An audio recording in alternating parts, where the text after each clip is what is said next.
Я продолжаю свое велопутешествие по Турции, которое началось со Стамбула, в попытке проехать всю Турцию лишь за 100 баксов. В прошлой серии я проехал 130 километров из Стамбула и остановился на ночевку возле живописнейшего озера Сапанджа. К сожалению, турки очень любят оставлять мусор там, где отдыхают, и я, купаясь в этом озере, порезал ноги. Подозреваю, что об стекло от бутылок, брошенных здесь местными. Но я не растерялся, и не имея чем обрабатывать порезы, я вспомнил, что брал с собой мед.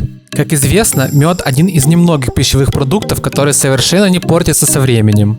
И я предположил, что его можно использовать в качестве антисептика. У меня еще только что заживала резинку в колесе и порвала ее. Слава богу, были запасные. Что так себе, многообещающее начало дня такое. И в этом месте еще есть один минус, по которому я забыл сказать. Сейчас мы к нему подойдем, и я ее покажу. А еще я посмотрел в футболку, решил сразу же ее одеть. Во-первых, надо быстрее высохнет, во-вторых, не так жарко будет ехать.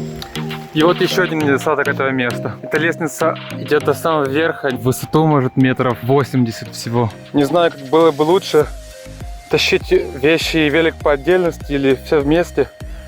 Но я решил тащить все вместе, в надежде, что так будет быстрее. И таки да, получилось быстрее. Вот такой здесь вид открывается. Вид, конечно, шикарнейший. Если бы не этот мусор весь. Люди, зачем вы это делаете? И кайфные места портить.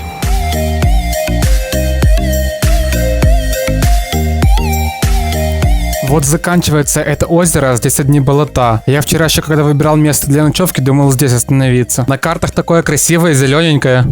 Поля здесь как и в Европе, такие ровные, красивые, ухоженные. Странно, мне почему-то заднюю покрышку довольно-таки сильно подспустило. Пока что накачал и поехал дальше. Я вообще как в жару такую, можно на велике ездить в курточке. На улице 30 градусов, чтобы вы понимали. Приключений, конечно, полно на дороге. Только что мне чувак подрезал на бетономешалке. Теперь здесь пожар на заводе. Скорее всего, это маслоперерабатывающий завод. Фейковые копы, как и у нас. Пока ничего интересного не было по трассе, поэтому это подналег на педали, средняя больше 30 и ровная дорога. А я сейчас смотрю, вдали виднеются контуры гор. Не знаю, будет видно на камеру, но горы такие высоченные, что даже будет не так легко ехать. Пошел подъем, средняя скорость жестко падает, стало много тяжелее. 22 максимум могу ехать. Заехал вот такой вот городочек по трассе. Сейчас, наверное, пройдусь по нему, посмотрю, что там интересного. Скоро, наверное, на пожар поехала. На улице безумная жара, поэтому еще мороженое. Кстати, продавец мороженого похож на Росомаху.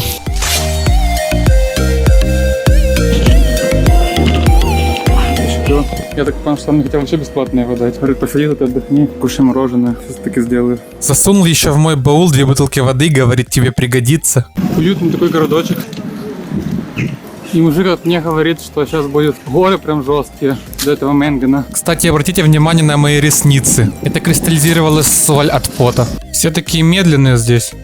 А это обычный провинциальный турецкий район. Жигули стоит. Так и не скажешь, что Турция. А этот момент мне напомнил в кадре из какого-то ужастика. Только вот по турецкому флагу понимаю, что это Турция. И вот я вновь выехал на шоссе. Вдали уже угрожающе виднеются силуэты гор. Прикол, ты, кстати, чуть подтянул педаль, чтобы контакт не так телепался. Теперь не могу выстегнуться, даже остановился. Походу он раскрутился.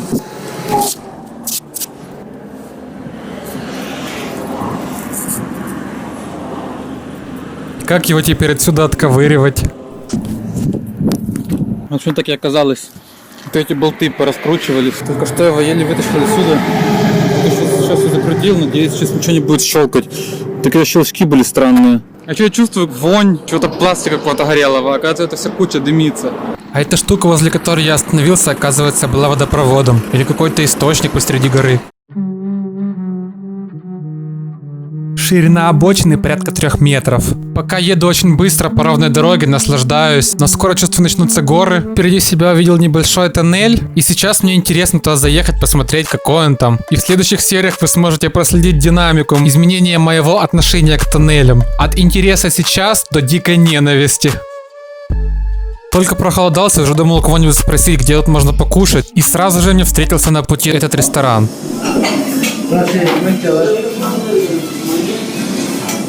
Yoğurt. Kola. Kola. Ne o kola?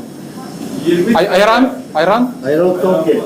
Отлично просто пообедал голубцами и супом. Как же мне нравится все-таки турецкий хлеб. Вот действительно он вкуснее, чем у нас. И круто, что здесь его можно кушать сколько хочешь бесплатно, когда покупаешь обед. Городок этот назывался Чайбюкю.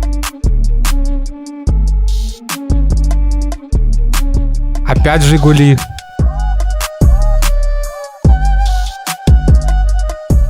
На 20 лир наелся, так что уже и не хочется. Дороги просто идеальны. Я так понял, что сигналят мне в основном, потому что они типа так говорят привет. Потому что на тракторе я посигналил, я на него посмотрел, у меня такой рукой hello. А здесь мелкие турки хулиганят, подкладывают под колеса айву под машины и смотрят, что будет, когда машины ее раздавят.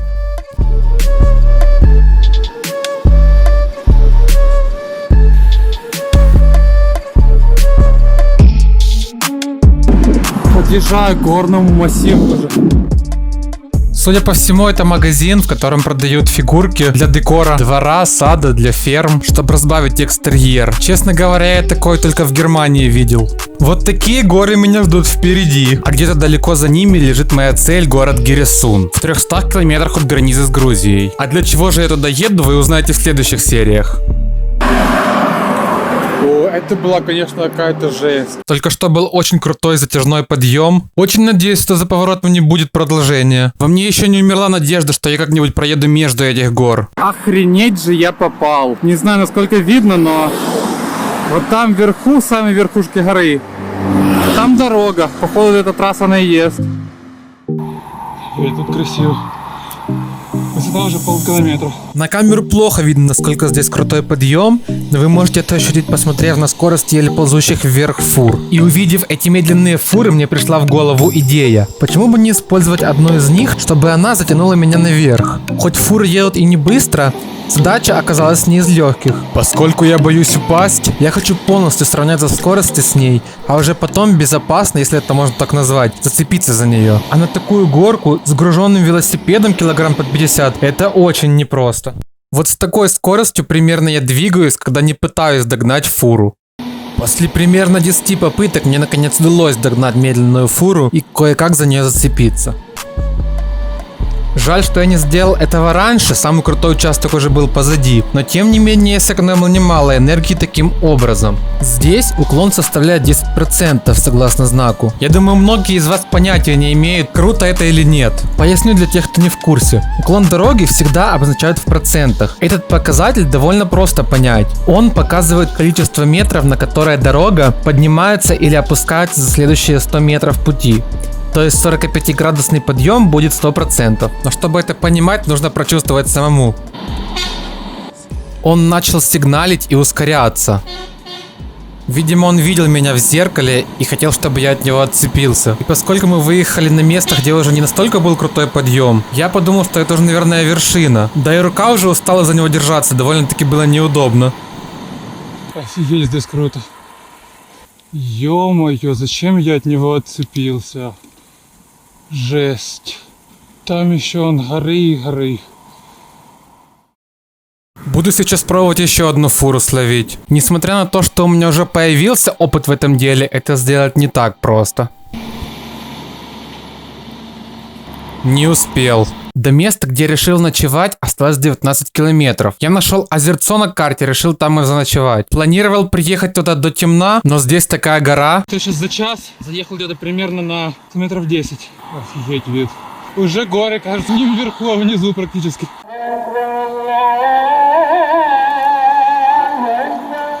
Настал час маудзинов. С ума сойти здесь вид на дорогу, по которой я ехал.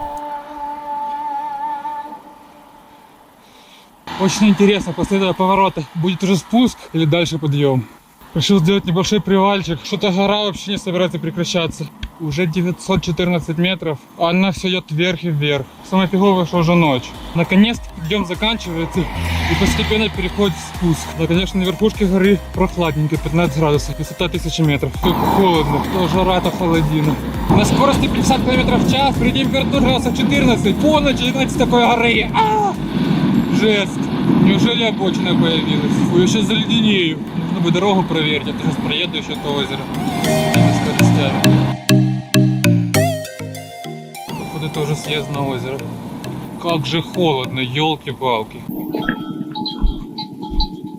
В темноте я услышал колокольчики от коров, а вскоре и увидел их. А потом увидел женщину с фонариком, копающуюся в огороде. Поскольку столовой, чтобы нормально поужинать, я здесь уже не найду, мне в голову снова пришла гениальная идея. Буду у местных просить купить у них молока. Мархаба? Can we come here for a moment? Я попросил ее подойти, потому что я не мог установить велосипед в мягкий грунт. Но то ли я ее испугал, то ли не знаю что, но она не подходила. Поэтому мне пришлось самому к ней все-таки идти. Can I buy milk? Ya yola çıksana, bisikletini anlatayım burada, şu yola çık. Ha, Все-таки с помощью переводчика я ей объяснил, чего я хочу. benzinin mi bitti çocuğum? Benzinin mi bitti? Arabanın benzini mi bitti? Olur mu? Ha, yok da, diğer şu ışıklara kadar gidiyor mu? Ага, окей, Oraya kadar gitsene. Arabanın önüne gitsene oraya kadar. окей. Ha, oraya kadar git. Teşekkürler. Походу, она мне сказала, что молоко я смогу найти в селе, чуть подальше. А потом догнала и еще раз Sen сказала. oraya kadar git. Oraya kadar git sen. Ага, окей. Aha, sen oraya kadar git yavrum. Marhaba. Спросил у них, где можно набрать воды. Here. Окей, teşekkürler. Теперь спросил, где можно купить молока. Этот парень мне ответил, что его отец продает молоко. Он ему позвонил и предупредил, что я приеду. Can you please come?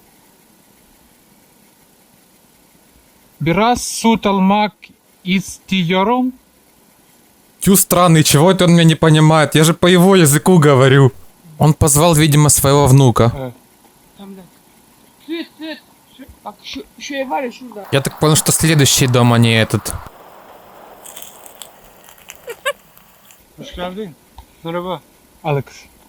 Sen Merhaba. bir dakika dur ben getiriyorum kaynıyor. Teşekkürler. Şöyle. Ne kadar? Tamam yani de. Окей, teşekkürler. Мне пришлось немножко подождать, потому что они ее кипятили. Турки вообще не пьют сырое молоко, только кипяченое. И он не захотел брать даже деньги. Просто угостил меня. Sütü nasıl biliyor?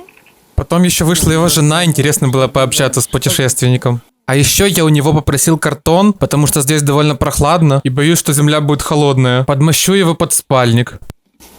Hocam bir şey var mı başka? Başka? Ya, Tamam. teşekkürler. Tamam. Rusya? Ukrayna. Ukrayna? Ukrayna. Wow. Teşekkürler. Tamam bir şey değil. А еще я у него попросил грамм 50 бензина. В следующих сериях расскажу зачем, так что не забываем подписаться, если еще не подписаны. Мне же говорили, что будут все хотеть помогать. Тут проверять. Общался с одним турком в Стамбуле, так он как узнал, что я блог снимаю, говорит, попробуй вообще без денег, просить чисто у людей еду. Это же, говорит, интересно, но как-то это слишком жестко.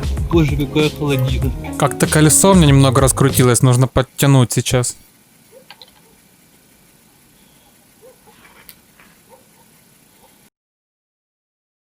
Не слабо так замерз, на улице 11 градусов. Я взял с собой термометр и в палатку взял молоко, которое мне дали нагретое. Я грею сейчас им ноги. В палатке уже 16 градусов. Я сейчас вообще в шоке, но в палатке уже 18,3 градуса. Уже 19,3 градуса. Не знаю, это я такой горячий или молоко, но это круто. От места моей прошлой ночевки, озеро Сапанджа, я проехал порядка 130 километров за сегодня. Как я и планировал, палатку я установил на берегу озера. В темноте, конечно, пришлось поискать подходящее место для палатки. Меня очень удивила добродушность турецкой души, их желание помочь, поэтому буду вести счетчик, сколько мне раз помогли люди в моем путешествии. Друзья, по каким-то причинам YouTube очень редко показывает мои ролики даже подписчикам, поэтому не поленитесь включить колокольчик. Если вам понравился ролик, обязательно ставьте лайки, ну и лучшая благодарность автору — это поделиться роликом с другом. Не пропустите приключения следующих серий.